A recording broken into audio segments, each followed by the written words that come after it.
Bangladesh Asia की एक ऐसी थर्ड वर्ल्ड कंट्री जिसने अपने क्रिएशन के टाइम से ही पॉवर्टी, फैमिन्स और बैड क्वालिटी ऑफ लिविंग को सहा है। अगर आज के टाइम पर यही बांग्लादेश हमसे अच्छा परफॉर्म कर रहा है जीडीपी पर कैपिटा के मामले में, तो इस बात से ये साफ पता चलता है कि पिछले 50 सालों में बांग्लादेश की गवर्नमेंट ने कितना ज्यादा डेवलपमेंट करा है। But let me clear some facts for you guys. पिछले साल लास्ट क्वार्टर में कुछ ऐसी अफवाहें और कुछ ऐसी न्यूज सोशल मीडिया पर आग की तरह फैल गई थी कि बांग्लादेश की इकोनॉमी ने इंडियन इकोनॉमी को ओवरटेक कर लिया है और अब हम बांग्लादेश की इकोनॉमी से पीछे हो चुके हैं। पर क्या यह सच था? हाँ, पर पूरी तरह से नहीं। असल में आईएमएफ ने वर्ल्ड इकोनॉमिक आउटलुक की एक रिपोर्ट जारी करी थी जिसमें उसने बताया था कि पर कैपिटा जीडीपी के मामले में इंडिया 2021 में 10.5% से फॉल करेगा और इंडिया की पर कैपिटा जीडीपी हो जाएगी 1877 यूएस डॉलर्स। पर वहीं आईएमएफ ने यह भी बताया था अपनी रिपोर्ट में कि ऑन द कॉन्ट्ररी बांग्लादेश की जीडीपी 4% से राइज करेगी और मार्च 2021 तक उनकी जीडीपी पर कैपिटा हो जाएगी 1888 डॉलर्स, यानी कि इंडिया की पर कैपिटा जीडीपी से पूरे $10 ज्यादा। पर क्या ऐसा असल में हुआ? गाइस, असल में हालात इससे भी ज्यादा बुरे हैं। इंडिया की जीडीपी पर कैपिटा 2021 में $1947 निकल कर आई है और वहीं बांग्लादेश की जीडीपी $2227 हो चुकी है। इंडिया साउथ एशिया में अब सिर्फ पाकिस्तान और नेपाल जैसी कंट्री से ही जीडीपी पर कैपिटा के मामले में आगे है। गाइस, ऐसा क्यों हुआ? उन रीजंस को जानने से पहले आइए ये जान लेते हैं पहले कि पर कैपिटा जीडीपी क्या होती है। अगर सिंपल शब्दों में बताएं तो पर कैपिटा जीडीपी और कुछ नहीं पर एक कंट्री के नागरिकों का इकोनॉमिक आउटपुट जानने का एक सरल सा तरीका होता है और इसे कैलकुलेट करने के लिए उस देश की जीडीपी को उस देश की पॉपुलेशन से डिवाइड कर दिया जाता है। फॉर एग्जाम्पल, अगर एक देश की जीडीपी $10 करोड़ है मान लीजिए और उस देश की पॉपुलेशन है 1 करोड़, तो 10 करोड़ डिवाइडेड बाय 1 करोड़ यानी कि $10।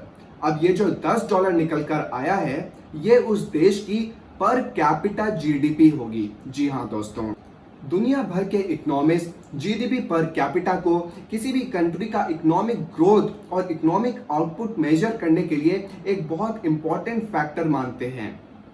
गाइस, पिछले 14 सालों में बांग्लादेश की पर कैपिटा जीडीपी इंडिया के मुकाबले आधी भी नहीं रहती थी, पर पिछले साल से ही बांग्लादेश ने ऐसा कमाल कर दिया है कि लगातार दूसरे साल भी इंडिया से आगे बना हुआ है।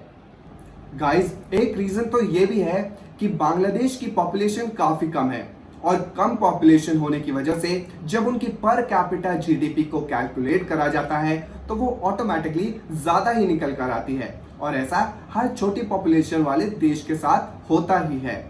आज की डेट में भारत की पर कैपिटा जीडीपी तो सिर्फ बांग्लादेश से ही नहीं, भूटान और श्रीलंका जैसे देशों से भी कम हो चुकी है। बट क्या सिर्फ पर कैपिटा जीडीपी के आगे बढ़ने से बांग्लादेश की इकोनॉमी भी इंडिया की इकोनॉमी से आगे बढ़ चुकी है? बिल्कुल नहीं guys. Former chief economic adviser of India doctor Arvind Subramanian ने बताया कि पर कैपिटा जीडीपी कंपेयर करना ठीक नहीं होता क्योंकि मार्केट एक्सचेंज रेट्स एडिक्वेट नहीं होते और इसी वजह से इनकी मदद से किसी भी कंट्री का इन्फ्लेशन रेट या डोमेस्टिक ग्रोथ रेट ठीक से नापा नहीं जा सकता। सिर्फ जीडीपी ही किसी भी कंट्री की इकोनॉमिक प्रोस्पेरिटी का ट्रू इंडिकेटर होती है और इंडिया की जीडीपी आज की डेट में भी बांग्लादेश से ज्यादा ही है और ये बात तो हम सब जानते ही हैं, तो कंपैरिजन करने का कोई मतलब ही नहीं बनता। गाइस, 2021 के लिए बांग्लादेश की जीडीपी को 310 बिलियन यूएस डॉलर्स का होने के लिए प्रिडिक्ट करा गया है और वहीं इंडिया की जीडीपी को 2021 के लिए 3.05 ट्रिलियन यूएस डॉलर्स का होने के लिए प्रेडिक्ट करा गया है। तो इस डेटा से तो यह बात साफ पता चल जाती है कि इन दोनों देश की जीडीपी में कितना बड़ा फासला है और इंडिया के जीडीपी के मामले में बांग्लादेश से अभी भी कितना ज्यादा आगे है। चिंता की बात तो यह है कि वो बांग्लादेश जो इंडिया के सामने कभी कुछ रहा ही नहीं, आज की डेट में इंडिया को पर कैपिटा जीडीपी के मामले में भी कंपटीशन दे रहा है और अगर वो इंडिया जैसी जायंट इकोनॉमी को थोड़ा सा भी हिलाने में सफल हो पाया है तो इसके लिए उसको पूरा श्रेय दिया जाता है। पर ऐसे वो कर कैसे पा रहा है, आइए उन रीजंस को जान लेते हैं। गाइस, जहां इंडिया की जीडीपी पिछले 5 सालों में 8% से लेके -10% तक आ चुकी है, वहीं पिछले 5 सालों में बांग्लादेश की इकोनॉमी ने बेहद कांस्टेंट ग्रोथ दिखाया है। पिछले 5 सालों में बांग्लादेश की जीडीपी 7.3, 8, 7.9, 8.2 और 4.2 रही है। ये डेटा तो अपने आप में ही बहुत सेल्फ अंडरस्टैंडिंग है। सेकंड रीजन ये है कि बांग्लादेश का एक्सपोर्ट रेट पिछले कई सालों से 15% का रहा है और वो वर्ल्ड में गारमेंट एक्सपोर्ट का एक ग्लोबल लीडर बन चुका है ओनली आफ्टर चाइना। उसका एक्सपोर्ट का 80% हिस्सा गारमेंट एक्सपोर्ट का ही होता है और ये 33 बिलियन यूएस डॉलर्स के गारमेंट एक्सपोर्ट कर देता है। अगर इस डेटा को इंडिया के मुकाबले कंपेयर करा जाए तो इंडिया का गारमेंट एक्सपोर्ट का बिजनेस सिर्फ 9.50 बिलियन यूएस डॉलर्स का है, जबकि India is the largest cotton producer in the entire world. Third reason है कि बांग्लादेश का आईटी और सॉफ्टवेयर एक्सपोर्ट बिजनेस जो है वो भी पिछले 5 सालों में ड्रास्टिकली इंक्रीज हुआ है।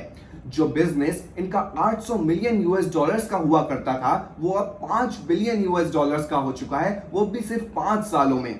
हालांकि ये अमाउंट इंडिया से तो काफी कम है, बट इतनी लेट इस इंडस्ट्री में आकर इतना ज्यादा तहलका मचा देना ये अपने आप में बहुत बड़ी बात है और इंडिया को इससे बहुत कुछ सीखने को मिल सकता है। गाइस, फोर्थ रीजन ये है कि पिछले 10 सालों में बांग्लादेश में होने वाला फॉरेन डायरेक्ट इन्वेस्टमेंट भी बहुत तेजी से बढ़ा है और यहाँ पर कंपनीज को चीप लेबर की बहुत ज्यादा वॉल्यूम्स मिल रही हैं, जिसकी वजह से वो सस्ते में अपना प्रोडक्ट मैन्युफैक्चर कर पा रही हैं और ज्यादा से ज्यादा और बड़ी से बड़ी कंपनीज भी बांग्लादेश पहुंच रही हैं अपना प्रोडक्ट मैन्युफैक्चर करने के लिए।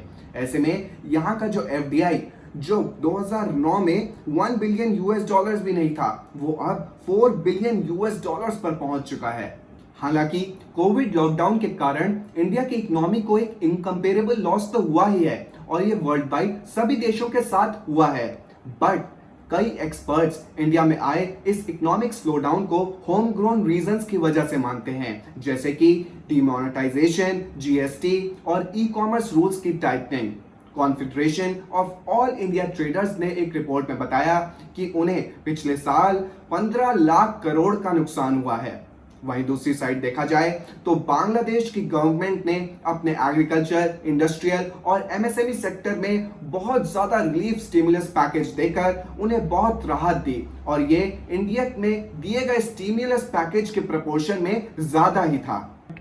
गाइस, बांग्लादेश का एनॉर्मस ग्रोथ करने का एक और बड़ा फैक्टर यह था कि उसने अपने चीप लो स्किल्ड लेबर पर फोकस किया और चीप लेबर मार्केट में सप्लाई करी, जिससे सिर्फ एग्रीकल्चर सेक्टर ही नहीं इंडस्ट्रियल सेक्टर में भी लेबर की बहुतायत हो। बट वहीं इंडिया में लो स्किल्ड लेबर पर फोकस नहीं करा गया, बल्कि यहाँ पर सर्विस सेक्टर पर फोकस किया गया और रीजन रहा यहाँ पर हाई वॉल्यूम्स में मौजूद English speaking skilled workforce. Result रहा less employment opportunities, average FDI और लेस इंडस्ट्रियल एक्सपोर्ट्स। हालांकि जीडीपी के मामले में अभी बांग्लादेश इंडिया से बहुत पीछे है और इंडिया को कैच करने में उसको बहुत टाइम लग जाएगा, बट अगर हमारी गवर्नमेंट का फोकस एफडीआई को बढ़ाने में, इंडिया को मैन्युफैक्चरिंग पावर हाउस बनाने में और इंडस्ट्रियल एक्सपोर्ट्स बढ़ाने में हमारा फोकस रहता है तो इंडिया एशिया की क्या वर्ल्ड की टॉप परफॉर्मिंग इकोनॉमी बन सकती है, क्योंकि we have all the resources to do it.